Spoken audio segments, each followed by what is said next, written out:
స్వాగతం. మన ఛానల్కి స్వాగతం. ఈరోజు గరుడ పురాణంలో చెప్పబడిన రెండవ నరకం అంధతమిశ్రం గురించి తెలుసుకుందాం. ఈ నరకంలో పాపులు తమిశ్రం కన్నా తీవ్రమైన బాధలను అనుభవిస్తారు. ఇతరుల సొమ్ము, భార్య, గౌరవం కబ్జా చేసినవారు ఇక్కడ పడతారు. వారు గాఢమైన చీకటిలో తిప్పలు పడుతూ పశ్చాత్తాపంతో విలవిలలాడతారు. ఇది మనకు చెబుతుంది, ఇతరులను మోసం చేయడం చివరికి మనకే నష్టం. ధర్మపదంలో నడిచేవారు మాత్రమే సుఖాన్ని పొందుతారు. ఇతరులను మోసం చేసి ధనం సంపాదించడం, ద్రోహం చేయడం, అబద్ధం చెప్పడం వంటి కపటమైన పనులు చేసేవారు అంధతమిశ్రం నరకానికి గురవుతారు. ఈ నరకం పేరు ఇట్సెల్ఫ్ చీకటి, మాయ, బాధల ప్రతీక. ఇక్కడ పాపులు గాఢ చీకటిలో నిత్యం విలవిల్లాడుతూ పశ్చాత్తాపంతో తాము చేసిన తప్పులను గుర్తుచేసుకుంటారు. మనసులోని చెడు ఆలోచనలు, స్వార్థం, అబద్ధం చివరికి మన జీవితాన్ని చీకటిలోకి నెడుతుందని గరుడ పురాణం బోధిస్తుంది. ధర్మమే నిజమైన వెలుగు. మరణం తర్వాత పాపం చేసిన ఆత్మ శరీరాన్ని విడిచిన వెంటనే యమదూతలు దానిని పట్టుకుని యమలోకానికి తీసుకెళ్తారు. ఆ దూతలు చాలా భయంకరంగా, కఠినంగా ఉంటారు. ఆత్మ భయంతో వణుకుతూ యమలోకానికి చేరుతుంది. అక్కడ యమధర్మరాజు ముందు ఆత్మ చేసిన పాపాలు, పుణ్యాలు అన్నీ లెక్కించబడతాయి. చేసిన పాపాలకు అనుగుణంగా నరక శిక్షలు నిర్ణయించబడతాయి. ఈ బోధ మనకు చెబుతుంది, మన జీవితం ధర్మపదంలో నడపాలి, అప్పుడే మరణానంతరం శాంతి లభిస్తుంది. యముడు ఆ ఆత్మను చూశాడు. అతని పాపాలన్నీ తన దృష్టిలో ప్రతిఫలంగా కనపడ్డాయి. యముడు గంభీర స్వరంలో చెబుతాడు, నీ జీవితం మొత్తం మోసాలతో, అబద్ధాలతో నిండిపోయింది. ఇతరులను మోసం చేసి సంపాదించిన ధనం నీకు శాపంగా మారింది. ఇప్పుడు నీ కర్మఫలాన్ని అనుభవించాల్సిన సమయం వచ్చింది. ధర్మాన్ని విస్మరించిన వారికి యమలోకంలో మోక్షం లేదు. ఇది నీకు నేర్పు కావాలి. యముని మాటలు ఆత్మకు భయానకంగా, కానీ నిజంగా అనిపిస్తాయి. అంధతమిశ్రం నరకం ద్వారం మెల్లగా తెరుచుకుంటుంది. ఆ ద్వారం వెనుక అంతా గాఢమైన చీకటే. కాంతి అనే పదం అక్కడ అస్తిత్వం లేనట్టుంది. భయంకరమైన శబ్దాలు, బాధతో విలవిల్లాడే ఆత్మల అరుపులు వినిపిస్తాయి. యమదూతలు ఆత్మను ఆ చీకటిలోకి నెట్టేస్తారు. ఆ క్షణంలో ఆత్మకు అంధకారం, భయం, పశ్చాత్తాపం మాత్రమే మిగులుతాయి. చేసిన పాపాల బరువుతో ఆత్మ బాధపడుతుంది. ఇది మనకు చెబుతుంది, చెడు మార్గంలో నడిస్తే చివరికి చీకటి తప్పదు. అంధకారం. ఆత్మ ఆ గాఢమైన చీకటిలో పూర్తిగా మునిగిపోతుంది. చుట్టూ ఎక్కడ చూసినా కాంతి కనిపించదు, దారి అనిపించదు. భయంతో వణుకుతూ ప్రతిక్షణం బాధను అనుభవిస్తుంది. అక్కడ నిశ్శబ్దం కూడా భయానకంగా మారుతుంది. చీకటిలో తాను చేసిన పాపాలు గుర్తుకు వచ్చి ఆత్మ పశ్చాత్తాపంతో విలవిల్లాడుతుంది. ఇదే అంధతమిశ్రం నరకం, కపటత, మోసం, అబద్ధం చేసినవారికి దక్కే బాధల స్థలం. ఈ దృశ్యం మనకు ధర్మమార్గమే నిజమైన వెలుగు అని గుర్తుచేస్తుంది. యమదూతల శిక్ష. యమదూతలు పాపాత్ముల ఆత్మను చీకటితో నిండిన మార్గాల్లో లాగుతూ భయంకరమైన శిక్షలు ఇస్తారు.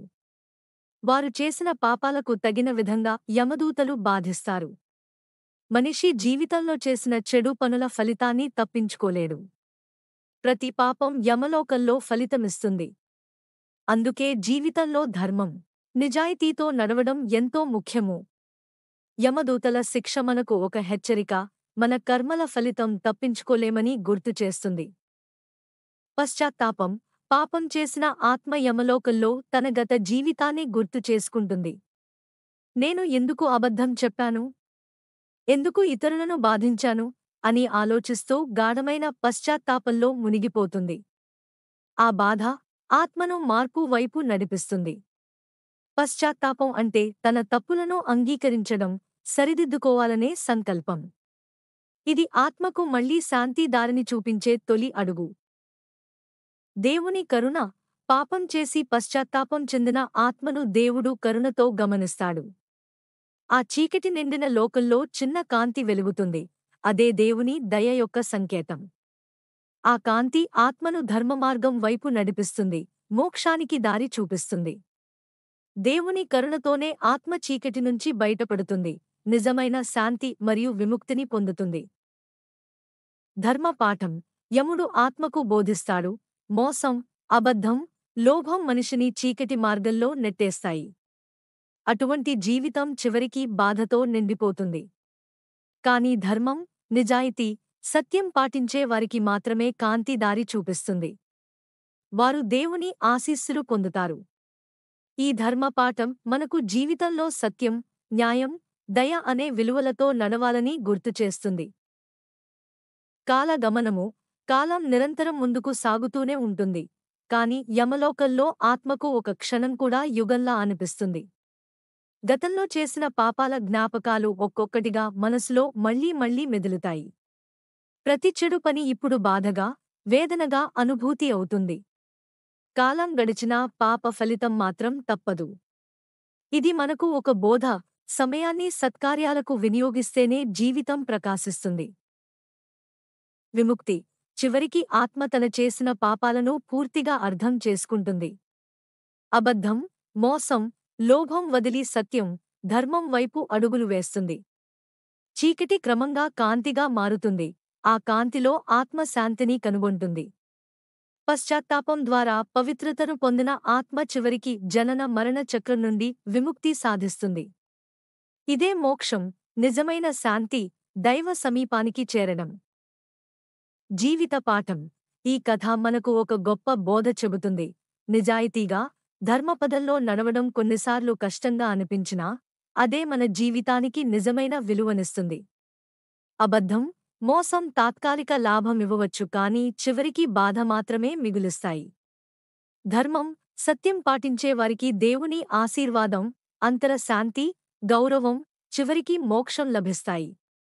ఇదే జీవితం యొక్క నిజమైన సందేశం. ఆధునిక జీవితం. నేటి ఆధునిక జీవితంలో కూడా ఇదే బోధ వర్తిస్తుంది. మనం తప్పు చేసినప్పుడు దాన్ని అంగీకరించి, సత్యం వైపు తిరగగలగడం నిజమైన ధైర్యం. డబ్బు, లోభం, అబద్ధం తాత్కాలిక సౌఖ్యం ఇవ్వవచ్చు కానీ మనసుకు శాంతి ఇవ్వవు. సత్యం, నిజాయితీతో జీవించడం వల్లనే మన హృదయంలో కాంతి వెలుగుతుంది. అదే మనిషి జీవితానికి అసలైన వెలుగు, విలువ. వీడియో చివరి వరకు చూసినందుకు ధన్యవాదాలు. మీకు ఈ గరుడ పురాణ కథ నచ్చితే లైక్ చేయండి, షేర్ చేయండి. ఇంకా సబ్స్క్రైబ్ చేయని వారు వెంటనే సబ్స్క్రైబ్ చేసుకోండి. ఇలాంటి మరిన్ని ఆధ్యాత్మిక కథలు, పాపం పుణ్యం విషయాలు తెలుసుకోవాలంటే మా ఛానల్తో ఉండండి. ధర్మం నడిచే దారినే మనం నడవాలి. ఇదే గరుడ పురాణం బోధ.